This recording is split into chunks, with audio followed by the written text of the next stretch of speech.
Сайн байцгаана уу? Та нартай энэ өдрийн мэндийг хүргэе. Намайг Яман Самбаа охтой мөнх заяа гэдэг. Миний би 2017 онд анх худалдаа үйлдвэрлэлийн сургуулийг төрийн хөгжил их сургууль болоход нь анхны эсэл дээр нисэж ороод одоо энэ жил бол яг банк санхүү мэргэжлэр бол төгсөж байна. За миний би болохоор яг 11 12 дугаар ангиасаа л яг мэргэжлээ сонгосон гэж хэлж болно. Яг үүнээс бол яг 11-т бол мэргэжлээ сонгоогүй байсан.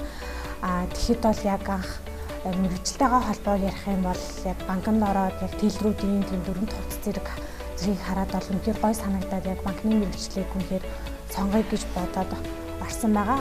Яг худалдаа үйлдвэрлэлийн сургуулийг анх сонгоход бол яг гайл, мэтлэн бодох бүртгэл гэдэг зөндөө олон мэргэжлүүд байгаа.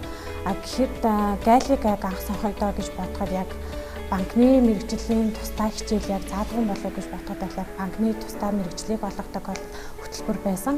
Тиймдээ ч би яг худалдаа үйлдвэрлэлийн сургуулийг банк талаас нь илүү банкны мэргэжлээрээ сурья гэж орж ирсэн байгаа.